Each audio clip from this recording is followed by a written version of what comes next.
Welcome to this explainer. Let's jump right in and look at the absolute wild flow of money in the AI space right now. Seriously, we are watching one of the biggest economic paradoxes in modern tech unfold.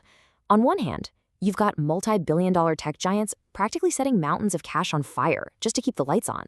But on the exact same platforms, you've got everyday creators sitting at their laptops, building digital businesses with literally 100% profit margins. It's totally a modern-day David versus Goliath story, just played out on massive server farms instead of a battlefield. Here's what we're looking at today. 1. The trillion-dollar AI dilemma. 2. Finding the middle ground. 3. The creator's AI toolkit. 4. Automating the creative process. And finally, number 5, monetizing your AI skills.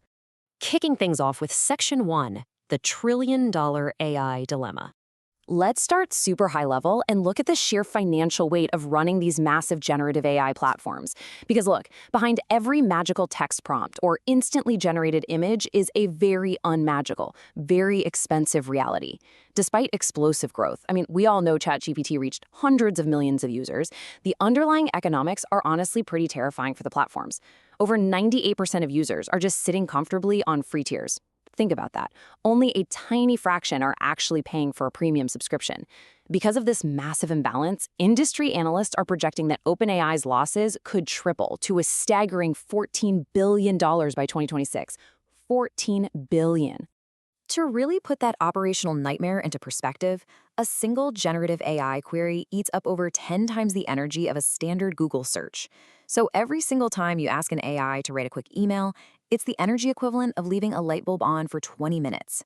The cost of all that computing power is so astronomical that financial analysts are out here warning that up to 99% of AI startups could literally fail by 2026 if they don't find entirely new revenue streams. The standard subscription-only model, it's fundamentally broken. Moving on to Section 2, finding the middle ground. Since that subscription-only model is clearly unsustainable, these platforms are now desperately turning to behavioral psychology to redesign how they make money. Specifically, they're leaning on something called the compromise effect. They absolutely have to build a bridge between the freeloader and the premium subscriber. So the compromise effect is basically this principle where if you give people two extremes, like a heavily restricted free tier on one end and a super expensive $20 a month premium tier on the other, people naturally want to minimize their perceived risk. By tossing in a middle ground option, like an ad-supported model that gives you full features without the upfront cost, these platforms are betting they can finally monetize that massive 98% of the free user base. But pulling this off is an incredibly delicate tightrope walk. Researchers actually tested different tier structures and found something super counterintuitive. If you introduce just one ad-supported model, yeah, it successfully gets free users to upgrade, but it completely backfires by causing paying subscribers to downgrade, which just cannibalizes your revenue. However, if you increase the cognitive load by offering two ad-supported compromise models, let's say one totally free with a ton of ads and one super cheap with fewer ads, it actually prevents paying subscribers from downgrading while still pulling the free users up. It's honestly a masterclass in choice architecture.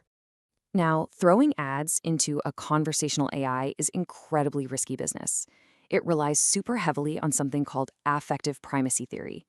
Basically, this theory says that your immediate emotional reaction to an interruption, like an annoying ad popping up right in the middle of a brainstorming session, happens before you even consciously think about it.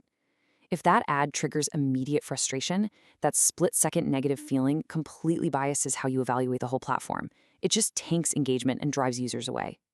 And here is where the research gets truly wild. You naturally think shorter ads are less annoying, right? Well, researchers found the exact opposite. Shorter ads actually trigger more immediate frustration because they interrupt your workflow but have absolutely zero substance. They just feel like a pure nuisance. Temporal intrusiveness actually acts backward in this scenario. Longer ads actually preserve better user engagement because they give your brain a second to actually process the content, making the whole interruption feel just a little bit more justified. Crazy, right? All right, let's jump into Section 3, the creator's AI toolkit. So, while the tech Goliaths are sweating over exactly how many seconds an ad needs to be to stop you from closing your browser, Everyday creators are out there taking advantage of these powerful tools to build their own empires. For instance, there's a massive 35% projected increase in demand for 2D animation services in the US alone by 2026. Businesses are practically begging for explainer videos, marketing materials, and social content. Visual storytelling is an incredibly lucrative skill to have right now, and the barrier to entry has completely vanished. The best part? You no longer need a fancy degree in traditional animation to meet all this demand. Mid-level professional tools like Animaker, Vyond, and Powtoon are completely changing the game. They come loaded with templates and these easy drag-and-drop interfaces that are slashing setup times by 40%. A solo creator can jump in and quickly deliver commercial-grade explainer videos and dynamic presentations to clients. What used to be a super complex production pipeline is now literally just an afternoon's work. Next up, Section 4, automating the creative process. Okay, but what if you don't even want to shell out the monthly subscription fee for those animation platforms? What if your budget is literally exactly $0, but you still want a piece of this content boom? Well, let's dive into this totally free, zero-budget workflow a creator recently showed off. They used it to build stunning AI children's story videos in less than a day. Step 1. You use ChatGPT to write the story and generate the exact image, video, and audio prompts you're going to need. Step 2. Feed those prompts into a free image generator like Google Whisk. Step 3. Animate those images using Grok's free video tier. And Step 4. Generate professional voiceovers using Google AI Studio. Boom. Now, the real secret sauce here is workflow automation. By telling ChatGPT to extract all your image prompts into one simple text file, you can just upload that file right into a free Chrome extension called AutoWhisk. It bulk generates your entire storyboard while you go grab a cup of coffee. To keep your characters looking exactly the same from scene to scene, you just lock in reference images. And oh, here's a totally brilliant hack. To extend a video scene smoothly, simply download the absolute last frame of your generated video as a PNG and use that as a starting reference image for your next clip. It works like magic. I love this quote from the creator of that workflow. "I'm happy with how it turned out, and more importantly, it didn't cost anything but a little time." This perfectly captures the whole David versus Goliath irony of the AI economy right now.